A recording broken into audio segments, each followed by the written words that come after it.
Welcome to Just Vibey Vibes. Welcome to our Raising Africa series. Okay, so today I want to talk about rich man. Nobody has not heard about rich man, right? You're African, you've heard about rich man. So let's talk about rich man. I was having a conversation with someone today. Actually, I saw a tweet. I'm gonna put the tweet up there. And I think in the tweet the person was saying something like would you date someone that cannot put you in cannot pay you salary or put you in a budget, or something about someone dating someone that gives you money. Anyway, that was what the tweet was about. And I was talking to someone today, and then I'm like, I was talking about, so we're talking about the upbringing of people, right? It's like most parents put the things that they are failures, or things they see as their failures, things they cannot achieve. They put all that weight, mostly if it's financial burden, they put all that weight on their girl child. If marrying a rich man, mother or father, well, is that important? Father, why are you not a rich man? Mother, why did you marry a broke man? You should have married a rich man. Because everybody wants someone to look for a rich man. And the worst part is this, right? Even the ladies that do have money will come out and show me all the celebrities or whatever they are. Hey, if you're poor, don't come to my DM. Don't do this. Don't do that. So rich women want a rich man. Poor women want a rich man. Everybody wants a rich man. So all the poor people, who is loving them? Because I know some poor people. I grew up around poor people because I did not grow up rich. I've said that before. And guess what? They always have ladies. In fact, they still have girls fighting for them. They keep on giving birth to children. I know all of you too. That's another one. Oh, if you don't have money, you don't give birth to children. Say who? Say what? The way the system is, even you think to go from poverty to wealth, it's not that easy sometimes, you know. You have to have a vision that is above your reality. Like, you have to look at your reality and be like, okay, this is my reality, but that's not what I'm saying for myself. Then you have to just focus. And you have to focus in such a way that people will think you're mad. Because I grew up around poor people, and let me tell you, they work hard. I will give one. I think I was talking to this person, and I was giving an example. There's this lady that was our neighbor, and she used to do akara. And then she first in the morning, she will use mortar and pound it. She doesn't like to blend and to go and blend in this. Not that she could not. That's like 10 naira, so she couldn't do that, 20 naira. Then she can do that because she was selling. And then she would. She's not poor in the normal sense of poor, though, because if you think about it, she can train her children in school, she can feed, but you know what I mean? In our societal poor, she's not living in the best house. She doesn't have a car. She doesn't, you know what I mean? So yeah, a Nigerian way of thinking, she's poor. So she would do all those. I said, Zuma is frying akara. People are coming to buy it off. After people are done buying, she will now fry another set that she will carry. I'm telling you, before maybe 10 o'clock, the woman is done, and she sold a lot. And her husband was a bricklayer. He would be out in the morning going to do work. They were busy. They were not rich. They were able to provide for themselves. And they were having children that they could feed and take care of. So stop with that rubbish. Like, I am tired. I am sick. I almost wanted to comment on that tweet, but I decided not to be giving those kind of people my energy. First comment I wanted to say was, is it your job? Or something like that. Then the second comment I wanted to say was something like, I can't wait for the day when this will not be a tweet. Like, when someone would not come up with that kind of thing and tweet about it. I am tired of seeing it. I'm tired. I'm tired of people that have hold little money say, hey, don't have children. If not, you're begging me. Don't give them then. Don't give them. But then focus on your focus. Like, it's annoying to me. Like, I have seen it too much, and it's annoying. And I know that growing up in Nigeria, my parents never told me. I was even saying this. My mom never told me, oh, you must marry a rich man. Like, we never had seriously, growing up, I was never told who to marry. Like, religion or that. I was told, like, the kind of person, like, how the person should treat me. I was shown, like, how the person should treat me. Those kind of people, like, to marry someone that is God-fearing. Like, not God-fearing in the sense that people that go to church every day, not that one. Someone that does not believe in diabolical things. That was the kind of God-fearing I was taught at. The person can be Muslim, Christian, that was the one I knew growing up, but any religion, that was not, or even no religion. As long as the person will let me do what I want to do, like when it comes to my religious stuff.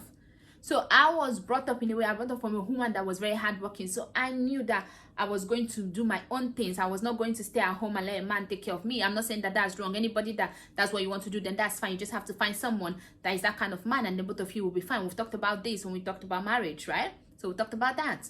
So look for someone that is equally yoked with you. So all this I was taught, but I was never taught tribe, who not to marry, like where the person is from, blah blah. All those things never matter. It was the person that mattered. But now everything I see, and I know that my society, I knew that I grew up when I was a teenager. I knew that I grew up thinking, oh, I want to marry a rich man too. I knew I did. I'm not lying. I did. Because the society kind of just puts it, I don't even know, even without social media. So now I don't even know how people are even surviving with social media pressure now. Because there's like everybody just wants like a level up. And then you're trying to use someone else to level up instead of yourself. Anyway, one thing I've always known, and I've always said, I always know, and I always say that if I marry a millionaire, I'm going to make him a billionaire. And if I marry a billionaire, then we're just going to make more money.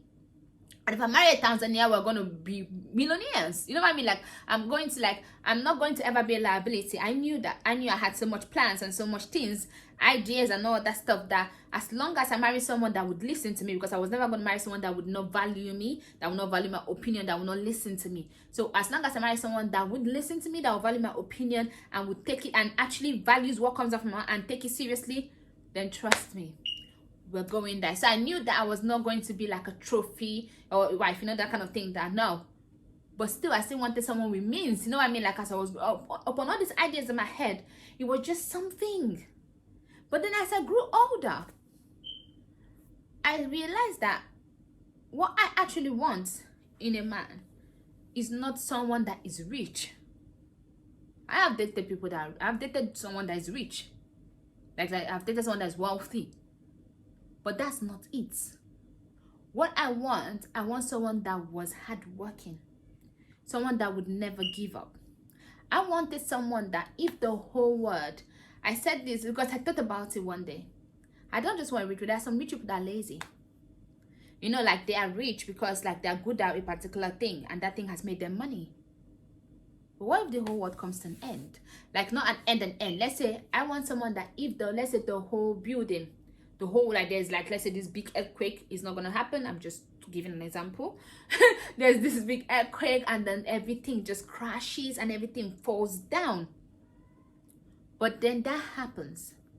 And the only way to make money or to get something to eat or to get whatever is to go and be lifting those blocks up that have collapsed.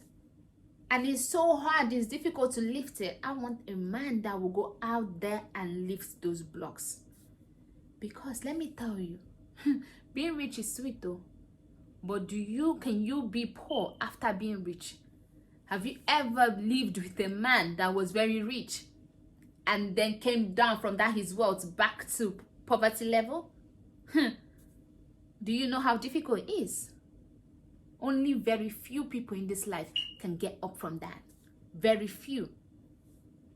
So when you have done that, then you come back and talk to me. So you need someone that has no, like that don't have shame in labor. Because in Africa, the thing I'm noticing, I would just say Nigeria mostly, because I don't know if other African countries are like this, there is now shame in labor. They look at people, I think I've talked about this before, people that do things and then they look down on the job, but they are broke and they're going to ask that person that is doing that skills, that labor for money, but then they will never learn. They will never do it because why? They're too big for that. Laziness is the order of the day. People just want to make money without doing nothing. So, I would say this. I remember when I lost my dad. And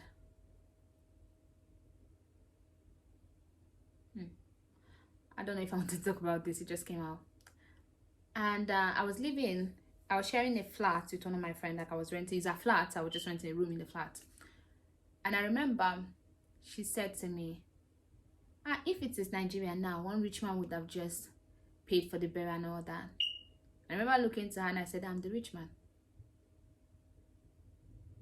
I said that because I remember that whole what's her name, share thing, and I was like, I'm the rich man.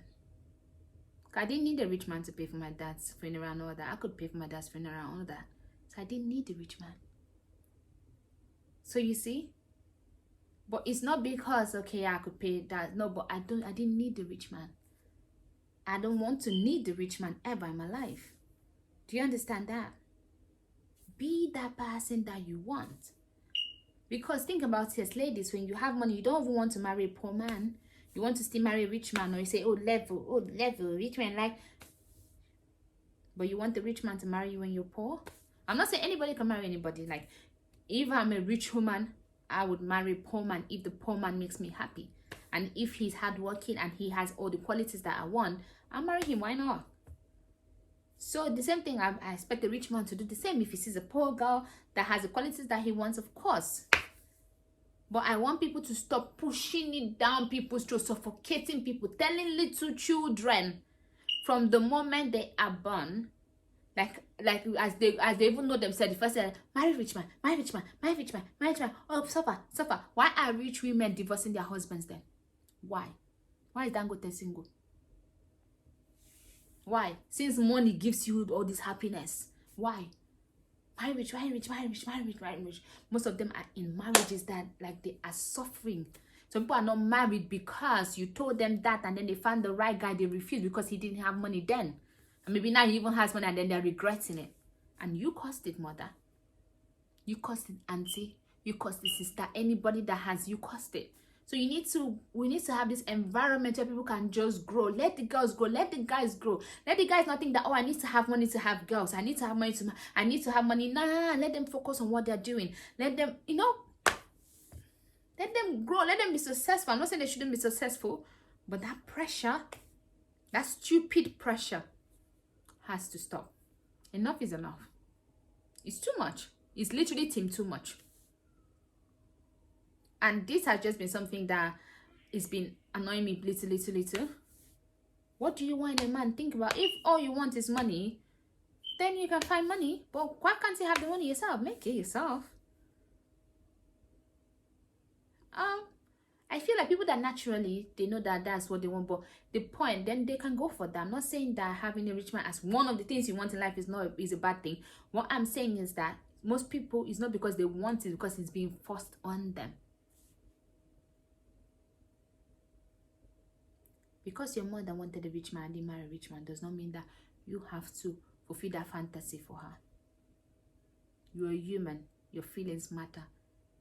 Your love matters. Your life matters. You're not there to fulfill someone else's goals and someone else's dreams. I mean, really, the next time we're going to talk about this whole dowry thing. Yeah, that's going to just lead me to that next week. I'll see you some other time. Please do not forget to like, share, and subscribe. Bye-bye.